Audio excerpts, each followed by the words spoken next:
Primeiramente. Então, eu vou apresentar o trabalho, a dissertação desenvolvida no mestrado. Como o professor Jair falou, geração distribuída de energia solar fotovoltaica na matriz elétrica de Curitiba e região, um estudo de caso. Orientação do professor Jair e orientação do professor Eloy. Aqui, inicialmente, tem alguns itens que introduzem esse tema. Então, eu destaco a questão aí, já pelo menos há 4 décadas, essa discussão da sustentabilidade, já em conferências internacionais, que mostram esse comprometimento e, nos dias de hoje mesmo, já ao longo de todo esse período, a importância de se pensar a sustentabilidade dentro da nossa sociedade.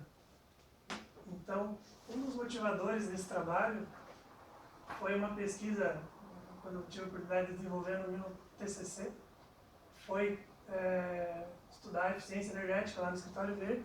Então, nesse trabalho, eu tive esse primeiro contato já com a energia solar fotovoltaica num prédio, que é um prédio modelo de sustentabilidade, para quem não conhece, o Escritório Verde, da Universidade Tecnológica Federal do Paraná.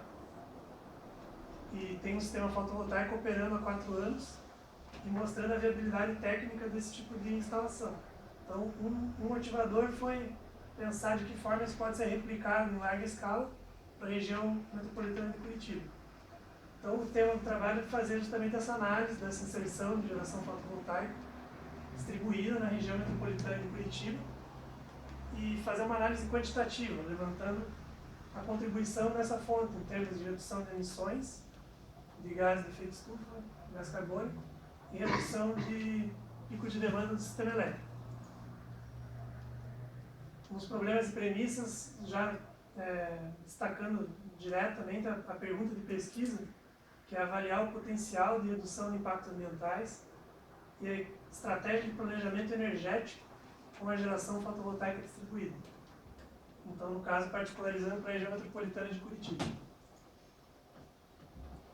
O objetivo geral pode ser traduzido como fazer uma análise quantitativa da energia solar fotovoltaica por uma região delimitada. Então, para isso foi desenvolvida uma metodologia que foi aplicada e, através disso, os resultados foram contabilizados. E o objetivo, o objetivo final, chegar num intervalo de potência fotovoltaica que seja considerado apropriado para a região metropolitana. Isso com base na metodologia que foi desenvolvida. Então, desde a fundamentação teórica até a análise desses resultados, foram parte dos objetivos específicos. Então, dentre as hipóteses, justamente relacionar a questão do aumento da oferta de energia, relacionar a redução de emissões de gases de efeito estufa, representados pelo gás carbônico, dióxido de carbono equivalente. Então, dentre as justificativas, além do aspecto ambiental relacionado ao aquecimento global, questão energética, um aumento contínuo do consumo de energia, que requer uma diversificação da matriz elétrica a nível de Brasil e aqui particularizado para a região metropolitana, Curitiba. E destacando também a questão do potencial fotovoltaico a ser explorado no Paraná. Estudos já mostram um potencial acima de países que lideram essa tecnologia. Então, existe um campo muito grande para pesquisa e aplicação nessa área. A revisão da literatura, ela se baseou em 3 pilares: a energia solar fotovoltaica, as premissas de planejamento energético urbano e a sustentabilidade na geração de energia elétrica. Então, aqui são alguns dos tópicos abordados. A energia solar fotovoltaica, desde conceitos e definições até classificação de sistemas fotovoltaicos, especificamente sistemas fotovoltaicos conectados à rede elétrica. Abordado um panorama mundial e brasileiro, chegando em aspectos relevantes para dimensionamento de sistemas fotovoltaicos. Aqui foi feita uma contextualização do caso. Então, no caso, são trazidas estatísticas gerais de Curitiba e da região metropolitana, aspectos ligados à matriz elétrica do Paraná, características para a própria cidade de Curitiba, a questão energética no Brasil nos últimos anos. políticas públicas de incentivo a fontes renováveis, trazendo alguns casos internacionais relevantes, e a importância, destacando a importância também da eficiência energética em edificações, já que o consumo residencial e comercial tem um impacto tão grande, e quando se trata da curva de carga de uma região, e particularmente para Curitiba, isso fica bastante claro quando a gente avalia lá os dados e o quanto o consumo desses setores impacta no consumo de energia do sistema elétrico. A questão de sustentabilidade na geração de energia elétrica também é abordada a questão do efeito estufa, aquecimento global, a análise do ciclo de vida, que leva em conta as emissões de gases, aqui é contabilizado como gás carbônico equivalente, para representar todos os gases de efeito estufa que são emitidos num processo. Então aqui é particularizado para a produção de energia elétrica, mostrado para diferentes fontes de energia, então chegando no parâmetro potencial de aquecimento global. Então, tratando da metodologia, o trabalho parte dos dados de radiação solar do período do verão de 2013 até o verão de 2015. Então, com esses dados de radiação, foram definidas as estações de verão e inverno, e para cada estação foi selecionado o dia de máxima radiação, mínima radiação, e foi feito um estudo estatístico em cima de histogramas para definir a radiação típica. Então, essas três situações, analisadas para o verão e para o inverno, levam a 6 dias críticos, um período de 2 anos de análise, um total de 12 dias críticos, que foram analisados nessa pesquisa. Então, a partir desses dados, são coletados dados de curva de carga, ou seja, o comportamento da potência ao longo do tempo para a região metropolitana de Curitiba, e também curvas de geração fotovoltaica, para sistemas fotovoltaicos operantes na região de Curitiba, como é o sistema fotovoltaico do Escritório Verde e da empresa Elco Engenharia, totalizando 10,74 kWp de potência. Então, com esses dados entre si, eles vão interagir. Então, a partir da curva de carga são definidos níveis de penetração e são feitas simulações de geração fotovoltaica para atingir esses níveis de penetração. Então, com base nisso, é possível subtrair a curva de carga da curva de geração e chegar em curvas de demanda, ou curvas de carga resultante. Em cima dessas curvas é feita toda a análise do trabalho. Então, aqui são os aspectos de contribuição da fonte fotovoltaica, destacado na metodologia principalmente a redução da demanda máxima, ou redução do pico de demanda. Então, o equacionamento do trabalho, partindo do nível de penetração, é definido como um percentual de potência fotovoltaica a ser atingido em relação ao pico de demanda do sistema elétrico.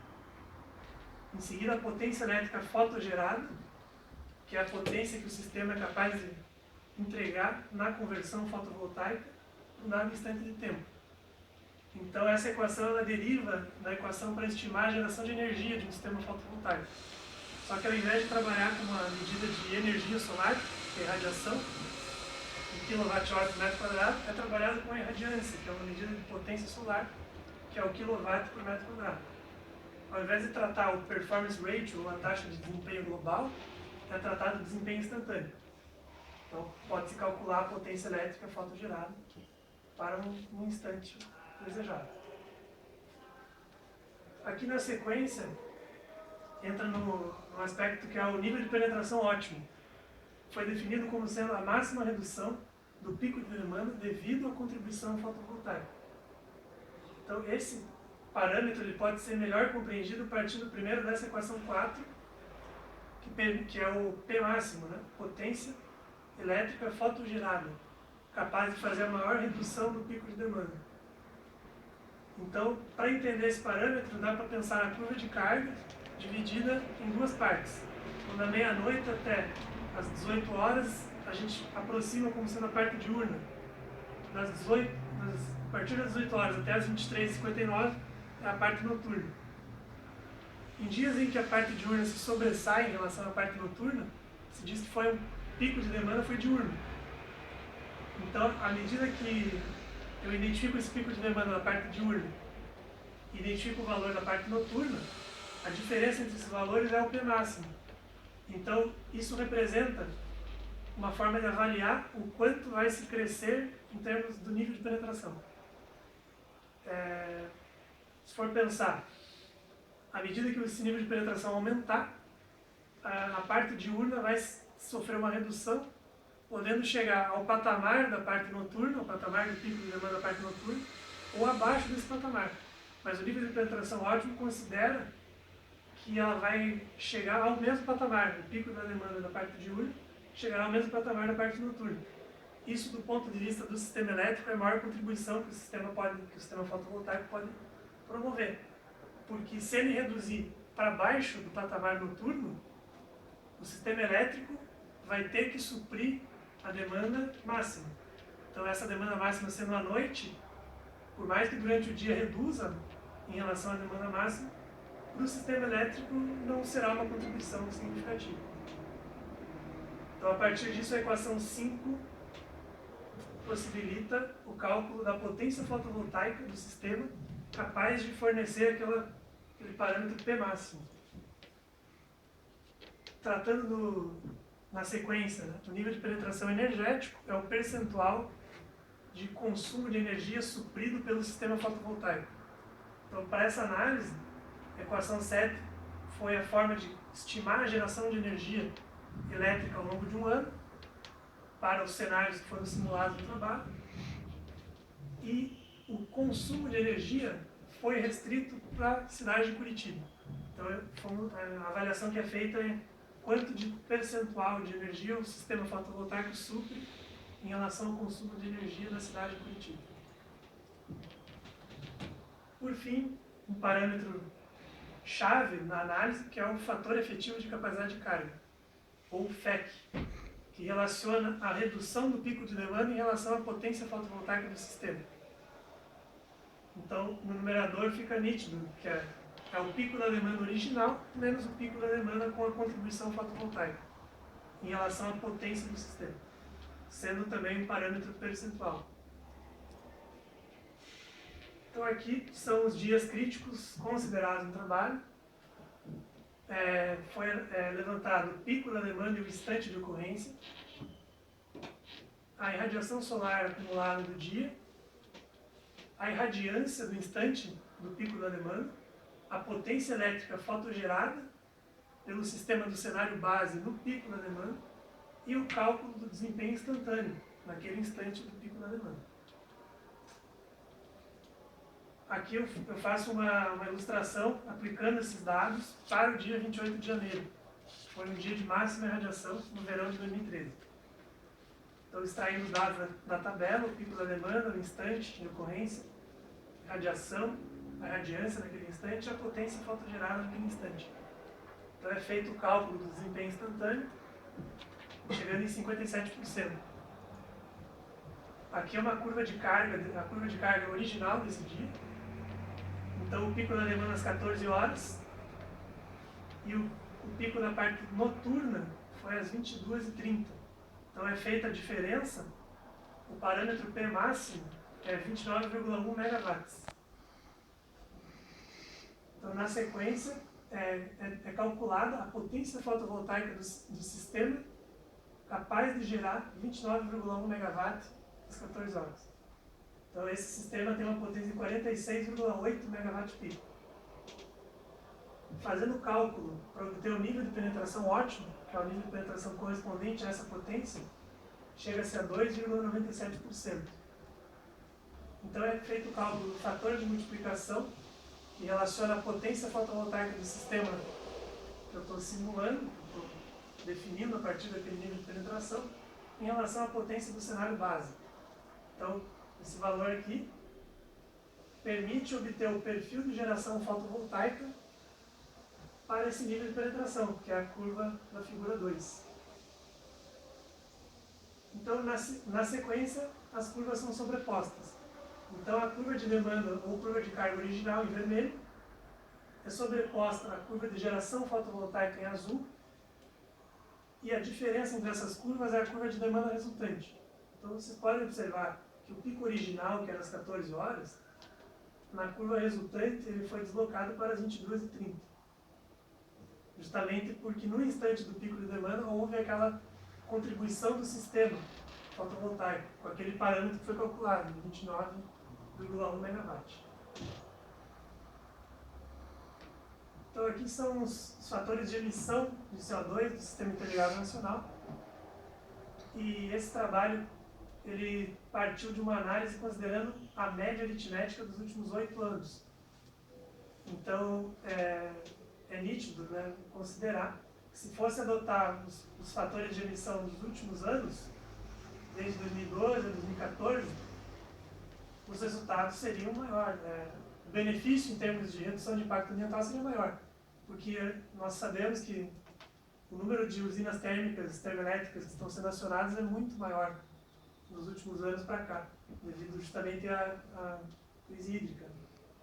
Então, boa parte dessas usinas são movidas a combustíveis fósseis. Mas o parâmetro adotado, então, é o valor médio. Então, aqui na sequência, eu apresento duas tabelas que resumem os resultados do trabalho. Primeiramente, tratando do FEC máximo, e a tabela seguinte é o nível de penetração ótimo. Então, aqui, para o FEC máximo, é identificado o nível de penetração, a potência fotovoltaica do sistema, né, o montante de energia gerada naquele dia e o montante de emissões evitáveis naquele dia, em tonelada de CO2. Então, aqui já cabe fazer algumas observações. Os dias de mínimo potencial, que são os dias de mínima radiação, possuem FECs, né, fatores efetivos de capacidade de carga, desprezíveis, devido a baixo insumo solar.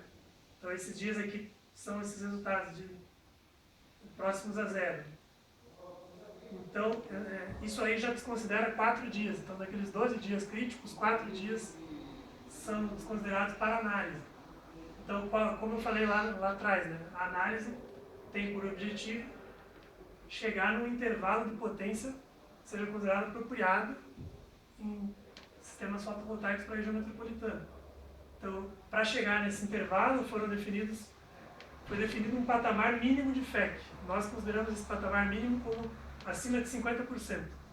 Então, os dias de mínima radiação não entram nessa análise.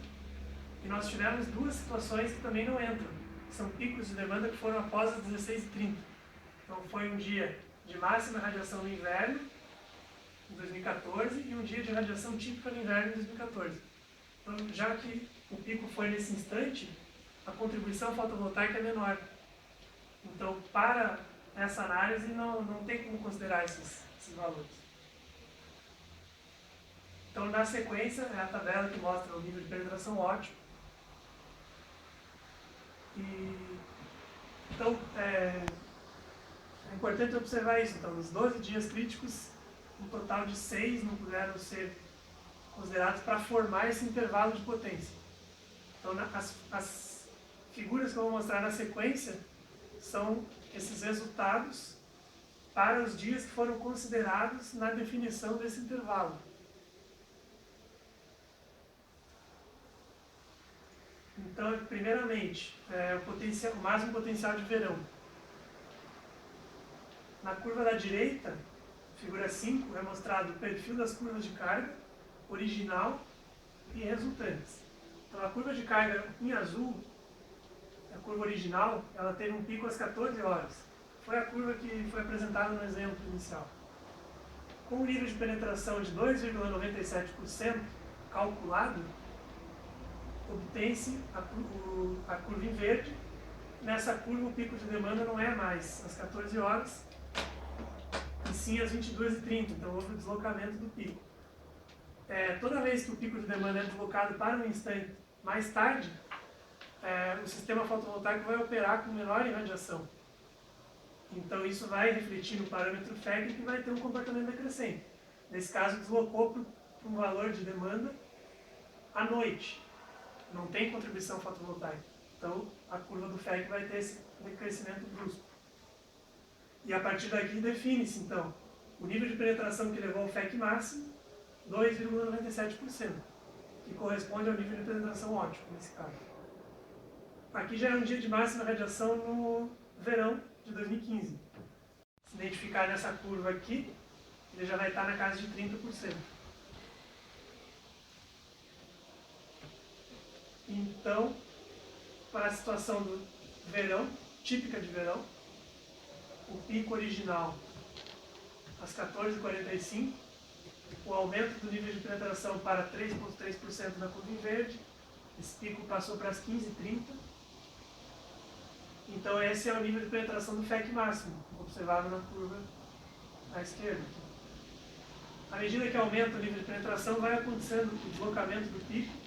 Então ele passou aqui para as 15h30, com o nível de penetração em azul, 13,5%, e ele vai ser deslocado para 21h15 com o nível de penetração, justamente o 13, não, para a curva em roxo, 13,5%. Aqui uma questão do potencial, um dia típico de inverno. Aqui cabe uma observação, porque o pico da demanda da parte do dia foi muito próximo do pico da demanda à noite. Então, com nível de penetração de apenas 0,4%, o pico já foi deslocado das 11h15 para as 18h30. Então, é justamente o que se observa no comportamento do FEC, que a partir de 0,4% vai ser decrescente. E, faltou uma observação. Então, eu mostrei um dia típico de inverno e o dia típico de verão. Eu apresentei um dia típico de verão de 2013. No caso de 2015, foi observado que o verão teve uma irradiação menor comparado a 2013. Então, isso se reflete no parâmetro FEC, que teve um resultado abaixo de 50%. Foi na casa de 35%. Portanto, como eu mencionei, apenas acima de 50% de FEC é que foi considerado para definir esse intervalo. Aqui é a projeção da geração de energia ao ano. E aqui eu já caminho para a conclusão. Então, o nível de penetração que levou, traduzido em potência, que levou aos maiores valores de fator efetivo de capacidade de carga, ele está situado em 40,8 MW pico a 55,7 MW pico, fazendo aquelas considerações que eu mencionei. Então, a situação de mínimo potencial foi desconsiderada, picos de demanda após as 16h30 foram desconsiderados, porque a contribuição fotovoltaica sofre redução. E tivemos duas situações que fugiram um pouco da regra para esses dias analisados. Então, um dia típico de inverno de 2013, a curva de carga teve aquele comportamento do pico da demanda durante o dia e a noite ser muito próximo. E para um dia típico de verão em 2015, a irradiação teve um comportamento diferente do que foi visto em 2013, que levou a um FEC menor. Então, esse parâmetro FEC, ele mostra que ele agrega dois aspectos importantes para a geração fotovoltaica, que é o perfil da irradiação e o comportamento da carga que o sistema vai suprir. Então, considerando a curva de carga. Fazendo uma estimativa em termos de geração ao ano, esse intervalo leva a geração de 51 a 70 GWh ano, evitando de 18.000 a 25.600 toneladas de CO2.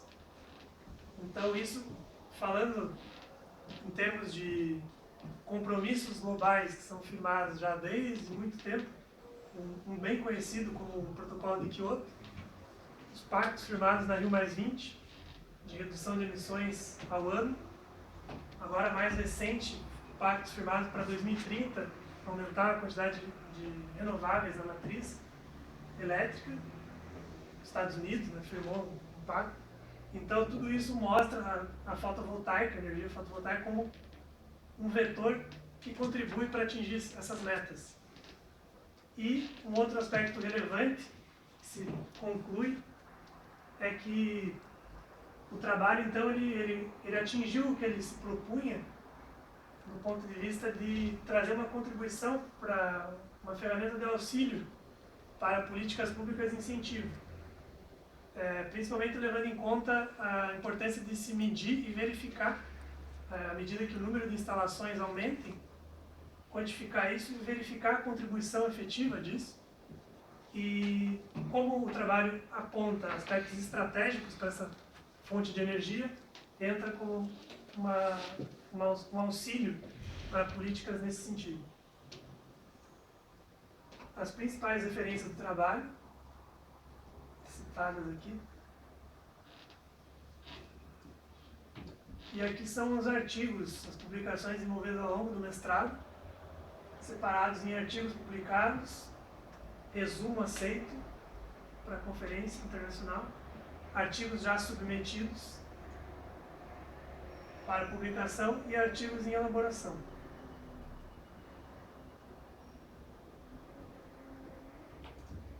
Agradeço pela atenção de todos. Ok, obrigado, Henrique.